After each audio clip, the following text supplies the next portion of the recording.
Hello everyone, I am Aarti Gupta. अब मैं ना जस्ट अभी मैंने सी इंटर का सेकेंड ग्रुप क्लियर किया है।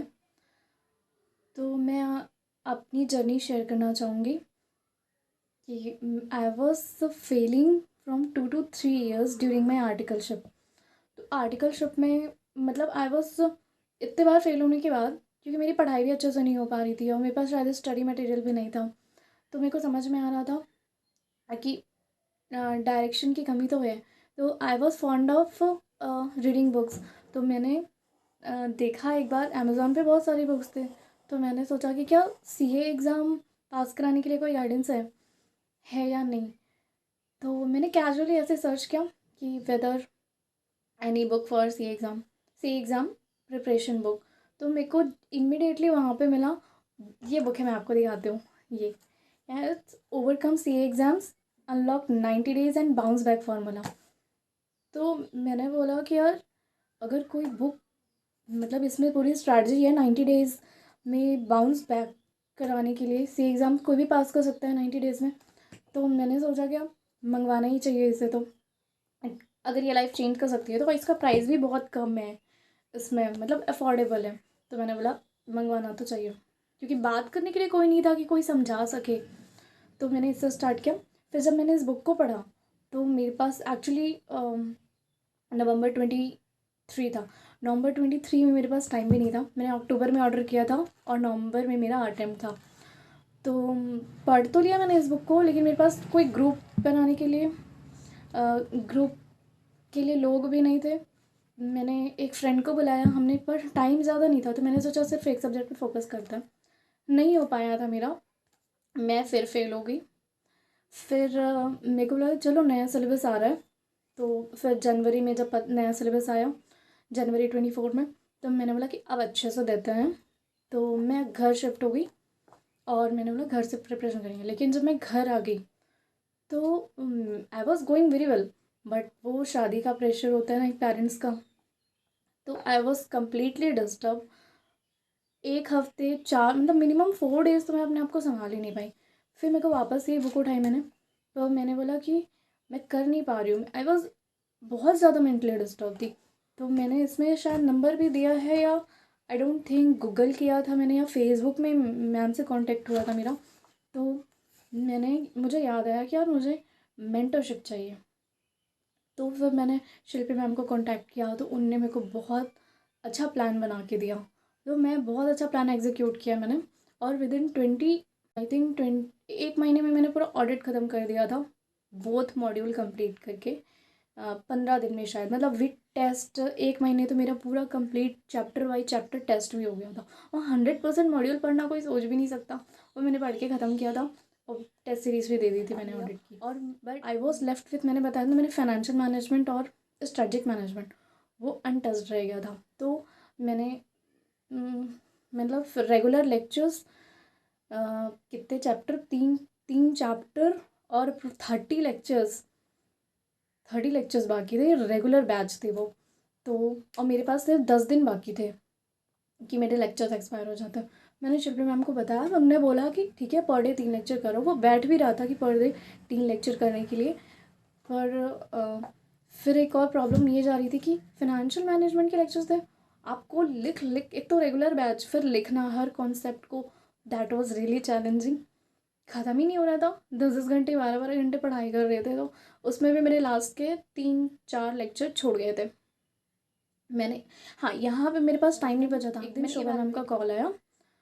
अ, उसने बोला कि डियर आपके मार्क्स बहुत अच्छे हैं, जितना आपने प्रिपेयर किया था उस हिसाब से, और let's not lose the hope, हम एक बार और ट्राई करते हैं। उनने शिल्पी मैम से मेरा कॉल अरेंज कराया। और शिल्पी मैम ने फिर वापस, मैंने बताया मैम को, सारी प्रॉब्लम्स बताई मैं कहाँ पे लेक कर रही हूँ। शिल्पी मैम ने मुझे फिर उनने डायग्नोस किया कि प्रॉब्लम कहाँ पे आ रही है। तो उन्होंने बोला कि इमोशनल चीज़ें तुम्हें साइड में रखनी पड़ेगी। और उसके बाद फिर प्लान दिया। और तो मैंने क्या किया था, मैंने पूरा इवेलुएट किया कि मेरे 50 मार्क्स एफ एम से आ रहे हैं और 50 मार्क्स एस एम से आ रहे हैं, 100 मार्क्स का पूरा।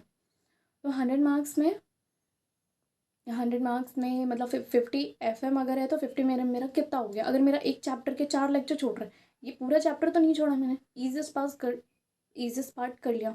और ये जो लास्ट का बचा था, मेरे को लग रहा था इतना बड़ा कॉम्प्रिहेंसिव क्वेश्चन अगर आया हो तो मैं नहीं कर पाऊँगी, मैंने वो छोड़ दिया। और मैंने और भी मैं जो लेक्चर नहीं अटेंड कर पा रही थी तो मैंने क्या किया, यार क्वेश्चन सॉल्व नहीं करूँगी अब मैं फटाफट जो टिपिकल एडजस्टमेंट थे क्वेश्चन के, मैं टिपिकल एडजस्टमेंट बुक में ही लिखते गई पे, और मैंने मैम से टेस्ट लिया था। तो हर दिन मैं वो टेस्ट के लिए प्रिपेयर करती थी, एक चैप्टर और फिर उसका टेस्ट। तो ऐसे मैंने मैम से बात की और अच्छे से प्रिपेयर किया टेस्ट के लिए, और बीच बीच में शुभ मैम अपडेट लेती रहती थी कि कितना हुआ क्या हुआ। बहुत अच्छा मेरा FM कंप्लीट हो गया। बीच मार्क कर लिया था कि रिवीजन 1 पे ये सारे क्वेश्चन हो गए तो सेकंड रिवीजन के लिए कौन सा क्वेश्चन मतलब जो थोड़ा सा टफ लगता था उसको सेकंड रिवीजन के लिए मार्क कर लेती थी। तो सेकेंड रिवीजन में थर्ड रिवीजन के लिए मार्क कर लेती थी कि, और एक LDR होता है लास्ट डे रिवीजन, तो लास्ट डे में हमको क्या होता है, कुछ क्वेश्चंस करने पड़ता है, राइटिंग प्रैक्टिस करके करो तो फॉर्मेट याद रहता है, फटाफट उसका एडजस्टमेंट याद रहता है, एक आध दो क्वेश्चन तो कर ही लो। तो फिर वो चीज़ मैं करके रखती थी, तो ये मार्क कर लेती थी। ऐसे मैंने थोड़ा सा एक्स्ट्रा टाइम लिया, FM ख़त्म किया, तो वहाँ से मुझे कंसेप्चुअल क्लैरिटी मिल रही थी ऑडिट में। पर ऑन द अदर हैंड ये भी ज़रूरी था कि ऑडिट में मार्क्स नहीं मिलते, तो उसके लिए क्या चाहिए आपको, क्वेश्चन प्रैक्टिस बहुत सारी होनी चाहिए आपकी, घबराना नहीं है, डरना नहीं है, और एग्ज़ाम में स्पीड फुल मेंटेन करके रखना है।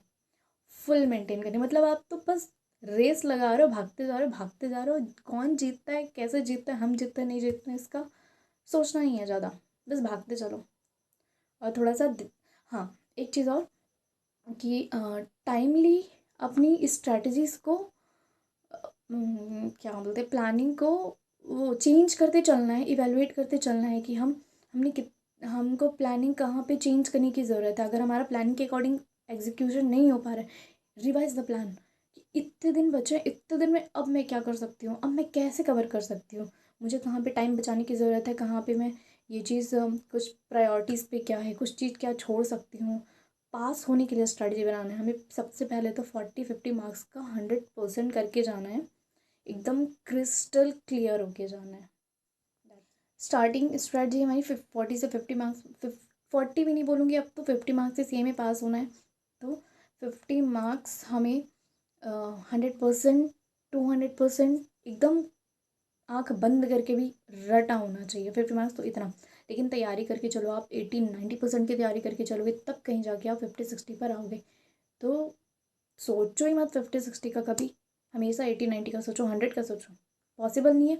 पर तैयारी हम जैसे 11th-12th में करते थे ना, हमें वैसी तैयारी करना है जैसे टॉपर बच्चे करते थे। तो क्योंकि वो फ्लैट डिडक्शन हो जाता है, क्योंकि मैं जितना अटेंड करती हूँ, मेरा हमेशा का एक्सपीरियंस है, जितना मैं अटेंड करती हूँ मेरे 20 मार्क्स कम हो जाते हैं उसमें से। 20 क्वेश्चन के पता नहीं एक एक नंबर कट जाते हैं कि क्या कैसे। तो जितना मैं अटेंड करती हूँ तो मेरे इतना फ्लैट डिडक्शन तो मार के चलो, तो अगर आपको 50 चाहिए तो आपको 80+ अटेंड करना है, 80+ अटेंड करना है, प्लस सही सही अटेंड करना है, क्योंकि सही लिखने के बाद भी आपकी तरफ से आप सही लिखोगे, उस सही लिखने के बाद भी आपके मार्क्स कट जाएंगे उसमें से। तो हमेशा टारगेट बना के चलो कि आपको 80+ 90+ अटेंड करना है, और अच्छे कॉन्सेप्चुअल क्लैरिटी के साथ अप टू द पॉइंट लिख के आना है, ना ज़्यादा लिखना है बहुत ज़्यादा। और एग्ज़ाम में भी अपना टाइम एवेलुएट करते रहो, स्पीड तो कहीं पे नहीं रुकना है, क्रिस्प कंटेंट रखिए। Thank you.